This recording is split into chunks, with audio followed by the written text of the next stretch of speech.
இப்போ பெருநாள் தொழுகிறோம். பெருநாள் அன்னைக்கு, நோன்பு பெருநாள் அன்னைக்கு நம்ம ஃபித்ரா அப்படின்னு சொல்லி தர்மம் கொடுக்குறோம். இப்போ இந்த ஃபித்ரா கொடுக்கறதுக்கான காரணம் என்ன? அந்த ஃபித்ரா அப்படின்றதுக்கான பெயர் எந்த அடிப்படையில் அது வந்தது? அந்த ஃபித்ரா கொடுக்கறதுக்கான நோக்கம் என்ன? எதுக்காக வேண்டி இந்த ஃபித்ரா கொடுக்கணுங்கிற அந்த அமைப்பு வந்துச்சு? ஃபித்ரா தர்மம் இது ஹிஜ்ரி 2ஆம் ஆண்டு ஷாபான் மாதத்தில் தான் கடமையாக்கப்பட்டது. இது ஏன் ஃபித்ரா தர்மம்னு இதுக்கு சொல்கிறோம் அப்படின்னு கேட்டால், ஃபித்ர் என்றாலே நோன்பு விடுவதுன்னு அர்த்தம். இஃப்தார்லாம் அதில் வந்தே தான் துரத்தில் நோன்பு வச்சு விடுறோம் அல்லவா, அது. இது ஒரு நாள் நோன்பை விடுறதுக்கு நம்ம இஃப்தாருங்கிறோம். ஒரு மாதத்து நோன்பு வச்சு விடுறதுக்கு அந்த ஃபித்ருங்கிற வார்த்தையை யூஸ் பண்ணுறோம்.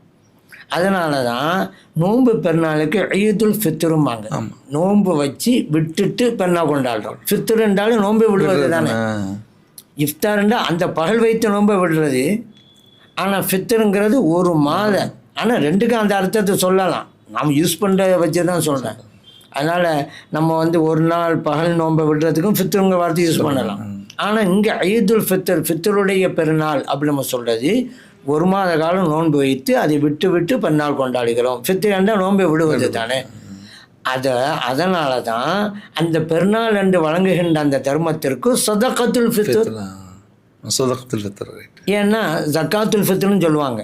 ரெண்டு வகையாக ஜக்காத்துல் ஃபித்ருன்னு ஜக்காத்து வார்த்தையும் இதுக்கு யூஸ் பண்ணுவாங்க, சதகத்துல் ஃபித்ருன்னு யூஸ் பண்ணுவாங்க. அப்போது ஒரு மாத காலம் நோன்பை விட்டு விட்டு தர்மம் கொடுக்குறோம் அல்லவா, அதான் ஃபித்ருடைய தர்மம் அப்படின்னு நம்ம சொல்கிறோம். அது இதான் காரணம். ஃபித்ரா அப்படின்னு நடைமுறையில் ஃபித்ராமாங்க. அதன் அடிப்படையில் தான் நம்ம சொல்லிக்கிட்டு இருக்கோம் அப்படிங்கிறத நம்ம புரியணும். இது நோக்கம் என்ன அப்படின்னு சொன்னால், இப்னு அப்பாஸ் ரலியல்லாஹு சொல்கிறாங்க, நபி ஸல்லல்லாஹு அலைஹி வஸல்லம் அவர்கள் சொன்ன ஒரு ஹதீஸை வச்சு நபி ஸல்லல்லாஹு அலைஹி வஸல்லம் அவர்கள் ஃபித்ரா தர்மத்தை கடமையாக்கினார்கள். காரணம் என்ன? ரெண்டு சொல்கிறாங்க. ஏன்னா, ஒன்றாவது துஹ்ரத்தல் லிஸ்ஸாயிம், நோன்பாளியினுடைய தவறுகளை தூய்மைப்படுத்துவதற்காக. ரெண்டாவது துஅமத்தல் லில் மசாக்கின், ஏழை எளிய மக்களுக்கு அது உணவாக பயன்பட வேண்டும் என்பதற்காக. அபூ தாலிப் பதிவு செய்யப்பட்ட ஹதீஸ். இந்த ரெண்டு தான் நம்ம காரணம்னு தெரிஞ்சு போச்சு. நோன்பாளி ஒரு மாத காலம் நோன்பு வைக்கிறார், சட்டத்திட்டங்களெல்லாம் பேணத்தான் செய்கிறாரு.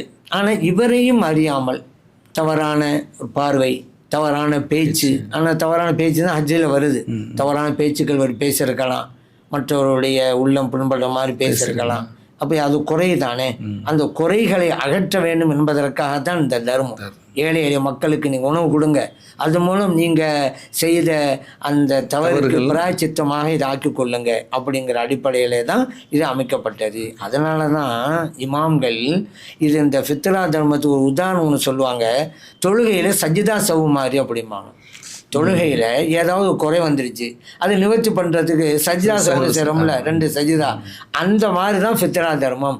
இது நோன்புல ஏற்பட்ட தவிர சரி செய்வதற்காக உள்ளது அப்படின்னு இமாம்கள் விளக்கம் தருவாங்க. இதுதான் நோக்கம் அப்படிங்கிறத நம்ம புரிஞ்சுக்கணும்.